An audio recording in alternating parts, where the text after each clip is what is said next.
심장 쫄깃했던 런던 더비를 포함해서 프리미어리그 6주차 경기가 모두 끝났습니다. 6라운드까지 진행된 현재 무패팀은 4팀인데 맨시티가 6전 전승으로 승점 18점 1위고 리버풀이 5승 1무로 승점 16점 2위입니다.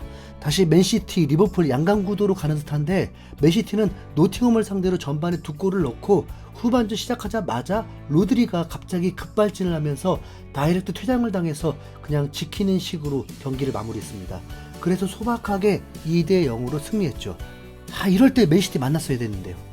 데브라이너, 로드리 없을 때가 기회인 건 맞잖아요. 리버풀은 시즌 초반 돌풍을 일으킨 웨스트햄을 3대1로 가볍게 제압하면서 잠재웠습니다. 살라, 누네스, 조타가 한 골씩 넣었는데 살라와 누네스는 서로 리그 3골씩 기록하면서 리그 득점 순위는 공동 8위입니다. 그리고 남은 두 팀이 바로 토트넘과 아스날인데 양팀 모두 성적은 4승 2무로 동일하지만 올 시즌 모든 경기 멀티골을 넣은 토트넘이 골득실에서 아스날을 앞서서 4위입니다. 아스날은 그 뒤를 이은 5위고요. 중간에 있는 3위는 브라이튼인데 뉴캐슬도 잡고 맨유도 잡은 브라이튼은 본머스를 3대1로 꺾고 3위에 올라섰습니다. 웨스트햄에게 일격을 당해서 1패가 있지만 5승으로 승점이 토트넘보다 1점 높습니다. 토트넘은 2위에서 4위로 밀려나긴 했지만 재미면에서 지난 시즌과는 전혀 다르게 매 경기가 매우 흥미진진한데요. 앞서 언급했듯이 토트넘은 올 시즌에 치른 6경기 모두 멀티골을 기록한 유일한 팀으로 매우 공격적인 팀으로 거듭났습니다.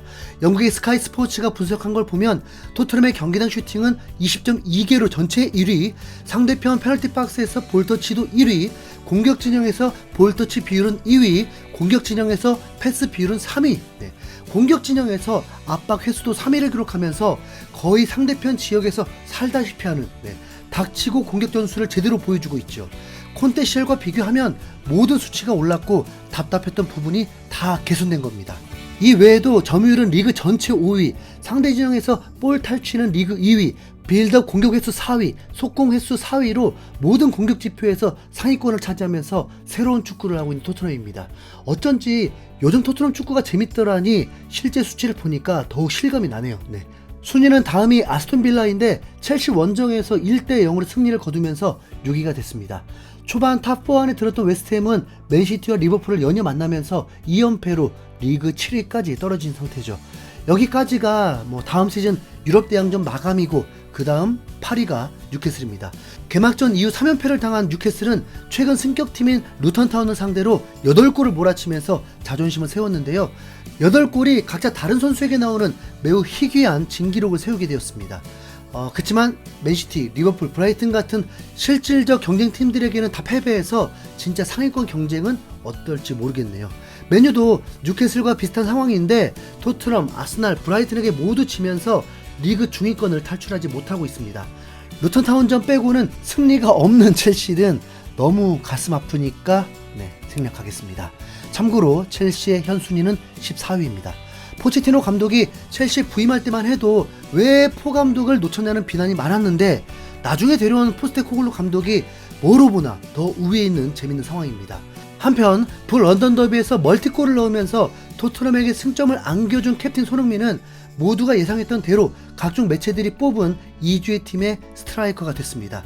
일단 프리미어리그 역대 최다 득점자인 앨런 시어러가 뽑은 리그 공식 2주의 팀에 당연하다는 듯 손흥민이 들어갔습니다.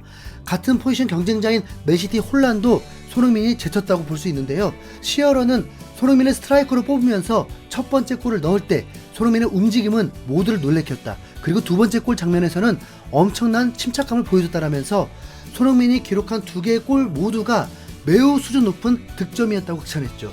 게다가 왼발로 한 골, 오른발로 한 골로 양발을 사이좋게 나눠쓰기까지 했잖아요. 손흥민의 동료인 비수마도 뽑혔는데 런던 더비에서 가장 인상 깊은 미드필더였다라면서 짧고 굵은 칭찬을 받았습니다. 가스크록스가 선정한 BBC 중앙팀에도 손흥민은 당연하다는 듯 포함됐습니다. 아스날 원정에서 가장 충격적인 페널티킥 판정이 내려진 가운데 2점을 따라가려면 강인함이 필요한데 손흥민은 이를 충분히 보여줬다. 케인이 미넨으로 떠난 뒤 손흥민에게서 그 전에 볼 수 없었던 성숙함이 느껴졌고 두 골 모두 손흥민의 빛나는 마무리가 돋보였다라면서 아스날 원정과 심판의 판정이라는 이중고를 손흥민이 훌륭하게 극복했다고 했습니다. 참고로 크롭스는 로메로의 핸들링 상황이 선수의 의지와 관계없이 나왔다면서 페널티킥 선언을 하면 안 됐다고 봤습니다. VAR로도 시간이 오래 걸리는 판단이라면 애초에 페널티킥 감이 아니라는 말을 했죠. 로메로가 자책골에 PK까지 주면서 마음고생을 상당히 많이 했을 걸로 보이는데 대선배 이런 발언이 도움이 됐으면 하네요. 평점 전문 사이트인 후스코드닷컴도 손흥민을 베스트 11으로 꼽았습니다. 토트넘의 주장 손흥민은 불 런던 더비에서 2골을 넣으며 별처럼 빛났다. 그는 2개의 키패스 성공시켰고 92.9%의 패스 성공률을 유지했다라면서 득점은 물론이고 창의력까지 겸비한 손흥민의 활약이 매우 인상적이라고 했습니다. 또 다른 통계 매체인 푸모브에서도 손흥민을 2주의 팀 멤버로 선정했는데요. 중앙 공격수가 된 손흥민은 좋은 활약을 펼치고 있다. 볼터치는 많지 않았지만 가장 중요한 순간을 만들었다. 아스날 원정에서 2차례나 동점골을 기록했다라면서 손흥민이 스트라이커로 출전한 이후 3경기에서 5골을 넣었다는 점을 강조했습니다. 올 시즌 손흥민이 원톱으로 선발 출전한 게 지난 번리전이 최초였으니까 정말 3경기 동안 스트라이커 손흥민은 5골을 폭발시켰네요. 이렇게 생각하니까 더욱 대단합니다. 글로벌 스포츠 매체인 90미닛에서도 손흥민을 주간 베스트로 뽑았습니다. 손흥민은 이제 불 런던 더비에서 앙리, 베일, 반페르시보다 많은 골을 넣었다. 이번 아스날전에서 손흥민은 토트넘의 역대 최고 선수라는 걸 증명했다라면서 손흥민을 극찬하는 모습이었습니다. 앞서 언급했듯이 손흥민은 현재 리그 5골로 득점 순위 단독 2위를 차지하고 있는데 놀라운 건 이게 다 필드골이라는 겁니다. 1위는 벌써 8골이나 넣은 홀란인데 그동안 홀란은 페널티킥 기회가 2번 있었고 그중 1개는 성공, 1개는 골대를 맞췄습니다. 손흥민이 살라와 공동 득점왕을 할 때에도 살라는 6번의 페널티킥 기회를 받아서 그 중에 5골을 넣으면서 동률이었는데 필드골로만 따지면 손흥민이 월등했습니다. 이제 케인도 토트넘에 없는 마당에 포스테코글루 감독은 과거 기자회견에서 손흥민이 페널티킥 전담 키커가 될 것이라면서 상위 후보라는 말을 했는데요. 사실 올 시즌 토트넘은 아직 한 번도 페널티킥 기회를 받지 못한 상황입니다. 그래서 실제로 손흥민이 차게 될지는 아무도 확신할 수 없다고 봐야 하지만 지금 혼란의 뒤를 이어서 득점 순위 2위고 페널티킥 기회를 몰아받으면 진심으로 2번째 득점왕에 도전할 수도 있는 거거든요. 때문에 영국 매체인 더 부트럼에서도 앞으로 토트넘의 페널티킥 전담 키커는 손흥민이 될 거라고 전망했고요. 말하다 보니까 새삼 느껴지는 게 프리킥 상황에서 서로 자기가 차겠다고 하던 케인과 나이어가 모두 필드 위에 없으니까 뭔가 경기도 더 잘 흘러간 느낌이 드네요. 기왕 밀어줄 거면 직접 프리킥 기회도 손흥민에게 팍팍 밀어주면 좋겠습니다.